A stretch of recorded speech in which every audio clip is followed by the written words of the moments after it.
안녕하십니까. 저번 영상에서 말씀드린 대로 2026년 3교시 3번 문제부터 문제 풀이를 시작하도록 하겠습니다. 여기 오차라고 나와 있는데 요즘은 이제 오차가 아니라 불확도라는 단어를 더 많이 쓰죠.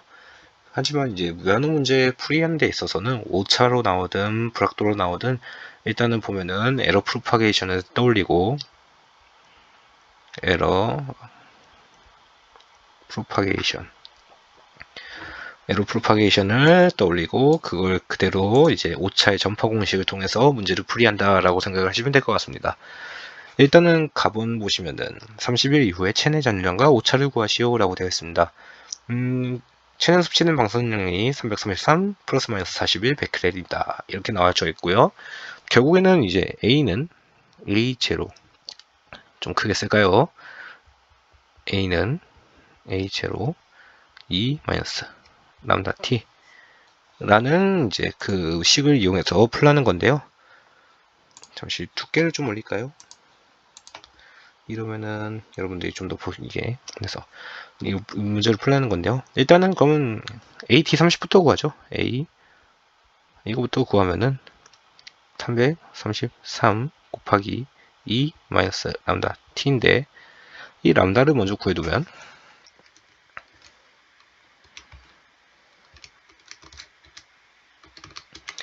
0.068이 나오네요. 0.068 대이 마이너스 1 0.068이 나오고 이걸 그대로 대입해서 t는 30이죠. 그러면은 계산을 해보면은 43.3이 나오네요. 43.3 베크렐이 나옵니다. 그러면은 우리는 지금 오차도 구해야 됩니다. 일단 이 흔히 말해서 대표값이 되는 43.3 구했고요. 오차를 구해야 되는데 오차를 구해야 되는데 오차 같은 경우는 이제 오차의 전파 공식 어떤 거 얘를 통해서 오차의 전파 공식을 구할 줄 아셔야지 문제를 풀 수가 있습니다. 그래서 문제를 어떻게 푸냐 이제 일단 첫 번째 편미분을 해야 됩니다. 편미분 해서 일단은 A0부터 할게요. A0에 오차가 있으니까 오차가 있는 걸로 편미분을 한다라고 생각을 하시면 됩니다. 그래서 얘는 없어지니까 E-람다-T라는 결과가 나오고요. 그 다음에는 이제 반감기가 주어져 있는데 저는 붕괴상수를 이용해서 해보겠습니다. 그래서 어차피 반감기가 붕괴상수를 구하면 되니까요. 물론 과정 하나가 추가되지만 그래서 A0는 그대로 있고요. 람다를 했으니까 T가 내려오겠죠. 마이너스 T E 마이너스 람다 T 이런 식으로 되겠죠. 그럼 이제 이거를 편미분이니까 파셜을 전부 다 얘를 여기로 가고 얘가 여기로 가고 해서 파셜 A에다가 파셜 A0 E 마이너스 람다 T 더하기 괄호치고 파셜 람다 마이너스 T E 마이너스 람다 T 이렇게 하면은 A0 빠졌네요. 파셜 A0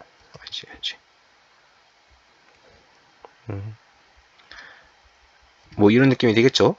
그러면 이게 이제 결국에는 이 파셜이라는 건 변화량이잖아요. 이게 결국 오차가 됩니다. 오차가 돼서 이거를 이제 다시 오차 형식, 흔히 말해서 이제 베리언스 형식으로 바꿔주면은 람다 A 제곱은 A 제로 제곱 곱하기 E 마이너스 람다 T 제곱 더하기 어차피 제곱이니까 마이너스는 플러스가 되죠. 그래서 람다 제곱 더하기 제곱 A0 T E 마이너스 람다 T 제곱 뭐 이런 느낌이 되겠네요. 이런 느낌이 되겠네요. 그럼 이 식에다 그냥 대입하면 되겠죠. 근데 우리가 지금 람다에 대한 오차를 모르잖아요. 이걸 통해서 구해야 된다는 건데 이거 같은 경우는 지금 결국에는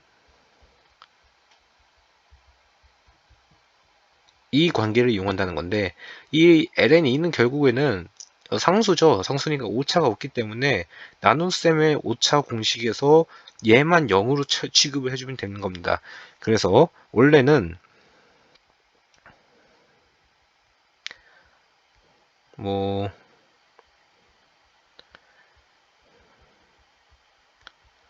ln2 오차가 있어야 되는데 여기에 뭐 모종에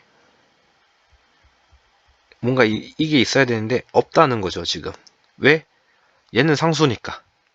그래서 이대로 갈 거고요. 제곱제곱 없어도 되지만 뭐 그냥 보실 때 이게 좀 더 편하지 않을까 해가지고 이런 식으로 두고 문제를 풀면은 1.51이네요.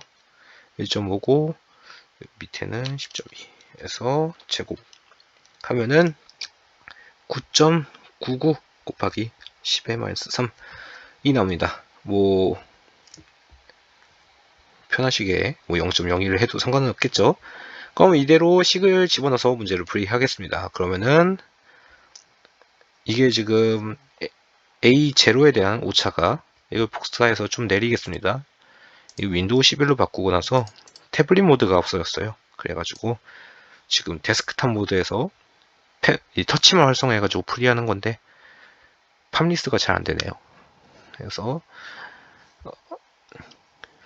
문제를 풀면은 이제 41 제곱 곱하기 2 마이너스 0.068 곱하기 30 제곱 더하기 람다죠. 람다니까 뭐 0.01로 하겠습니다. 0.01 제곱 곱하기 A0니까 333이죠. 333 곱하기 30 곱하기 2 마이너스 0.068 곱하기 30 제곱 해서 이게 뭐다? A의 제곱이다 라는 거죠. 그러면은 결국에는 이거는 계산을 해보면은 계산을 해서 0.01 제곱 곱하기 1.068 곱하기 30 197이 나오고요. 197을 이제 루트를 씌워서 나타내면은 14 정도가 나오네요. 14가 나옵니다. 이게 베크렐이다 했겠죠. 단위는 이거 아마 단위를 다 써가지고 하면 아마 베크렐 제곱이 나올 거예요. 베크렐 제곱이 나올 건데 이거는 한번 확인해 보시고 단위가 맞아야 되니까 오차랑 베크렐이 나올 겁니다. 그래서 우리가 구했던 443.3이랑 14를 두고 총 답을 나타내면은 43.3이었죠? 3 플러스 마이너스 14 베크렐로 가번의 풀이는 이렇게 문제 풀이가 되겠습니다. 쉽죠? 이 정도는 할만하죠. 그래서 나번의 풀이를 본다면 이 핵종의 예탁 유효설량 환산계수가 1.8 플러스 마이너스 10에 0.3 곱하기 10의 마이너스 11 15토퍼 베크렐일 경우 예탁 유효설량과 오차를 구하시오 라고 되어 있는데 일단은 첫 번째로 여기서 짚고 넘어가야 될 거는 예탁 유효설량이잖아요. 이 30일 이후에 체내 전량과 오차를 구하는 거는 별개로 보고 예탁 유효설량이라는 거는 지금 초기 섭취된 값에다가 우리가 이제 예탁이라는 1회 섭취했을 때 성인인 경우 50년까지 적분을 하는 그게 고려가 된다는 거죠. 따라서 우리가 이 체내 잔류량과 오차를 구할 때 이거는 제껴두고 나원을 세로 봤을 때 지금 이 30일이 지난 값을 그냥 무의식적에 넣으면은 100% 오답이다. 즉 점수를 못 받는다 라고 생각하시면 될 것 같고요. 이때 A라고 이 방사능 액티비티 값에 들어가야 되는 거는 무조건 333 베크렐자 이걸로 들어가야 됩니다. 333 베크렐. 에러 프로파게이션도 A에는 즉 액티비티에는 333 적에 들어가야 된다는 말씀이죠. 여기서 오차를 구했다고 하더라도 예탁 유효설량은 우리가 초기 섭취량에 대해서 고려를 해야 되기 때문이죠. 따라서 이 새로 이제 에러 프로파게이션을 해야 되는데 이것도 이제 복사해서 잠시 내리겠습니다. 복사를 해서 이쯤이면 되겠네요. 이렇게 해서 문제를 풀면은 하나 알아두시면 되는 편하신 게 이 곱하기 곱셈에 대한 프로파게이션 전파는 프로파게이션 나눗셈이랑 공식이 똑같습니다. 나눗셈이랑 결국에는 공식이 똑같고 영상 길이가 길어지기 때문에 그거는 이제 개인적으로 찾아보시면 될 것 같고 방울론이라든지 뭐 여기저기 쉽게 다 나와 있으니까 아니면 편미분을 직접 해보셔도 되고 그래서 그땐 그거 보시면 되고 그냥 나눗셈의 공식을 그대로 이용하도록 하겠습니다. 나눗셈과 똑같거든요 공식이. 그러면은 우리는 지금 333 베크렐에 곱하기 1.8 곱하기 10에 마이너스 10에 시버트 퍼 베크렐이란 건데 그럼 333 곱하기 1.8 곱하기 10에 마이너스 11 하면은 6 곱하기 10에 마이너스 9승 시버트가 되고요. 뭐 정확히는 5.99 몇몇몇이 나올 텐데 그냥 6이라고 하겠습니다. 이렇게 나오고요.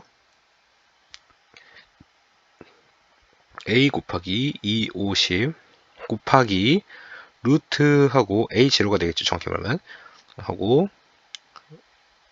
게다가 a 제로 제곱 더하기 뭐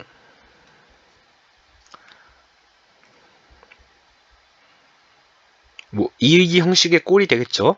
나눗셈 공식이랑 똑같다고 했으니까 그러면은 이걸 결국에는 우리가 계산을 다시 해보면은 이게 보다 도지라고 할까요?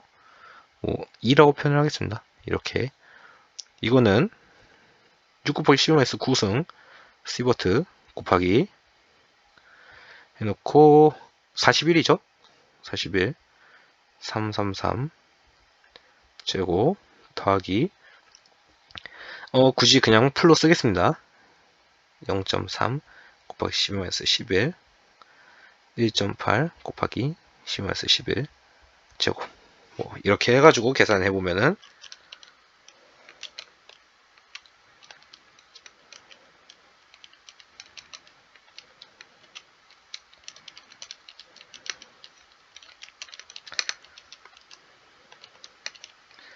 어 1.24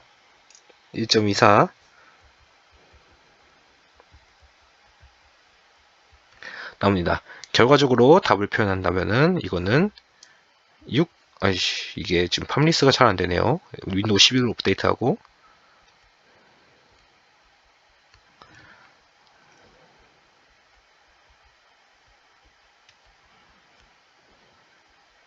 이런 식으로 표현할 수가 있겠네요. 쉽죠? 문제가 그렇게 어렵지가 않습니다. 이 정도면 나오면은 감사합니다 하고 받아먹을 줄 아셔야 됩니다. 그래서 이렇게 문제를 풀이하면은 딱히 어려움 없이 문제를 풀 수가 있을 거고요. 이런 문제를 푸실 때 여러분들께서 편미분을 좀 할 줄 아시면은 도움이 될 겁니다. 편미분은 결국에는 이제 미분만 이제 잘 할 줄 아시면은 그렇게 어려운 미분도 아니고 그냥 간단하게 딱딱딱 규칙에 맞게 유도가 되는 그런 미분만 할 줄 아시면은 바로바로 풀 수 있는 수준으로 할 수 있어요. 어차피 사칙연산에 대한 프로파게이션은 그렇게 복잡하지 않기 때문에 만약에 이게 미분이 어렵다면은 그거에 대한 공식들은 다 외우셔야 되는데 이런 식으로 나오게 되면은 이거는 이제 외운다고 하면은 조금 이제 번거로워지는 거죠. 꼭 이런 식으로 미분을 해서 에러를 도출해내는 과정을 낼 수 있도록 하는 문제들이 더러 가끔 나오기 때문에 우리가 이제 문제를 풀 때 기왕이면은 에러 프로파게이션을 할 줄 알면 좋다. 그리고 심지어 기술사면은 문제 시험 시간이 엄청 길기 때문에 그냥 부담 없이 그냥 프로파게이션까지 과정을 적어주는 게 조금 더 고득점을 받을 수 있는 길이 아니지 않을까라는 생각을 좀 부수적으로 해봅니다. 일단은 문제 이 복귀 후 첫 번째 문제 2016년 3교시 3번 문제 풀이를 한번 해보았고요. 다음에는 뭐 이 다음 문제 2016년 4번 성질 4번 문제는 저도 풀이를 아직 못했어요. 지금도 풀 줄 몰라가지고 그거는 못하겠고 뭐 2016년 뭐 4교시에 있는 뭐 계산 문제 하나 해가지고 다음에 뭐 다음 주라든지 그때 뵙도록 하겠습니다. 감사합니다.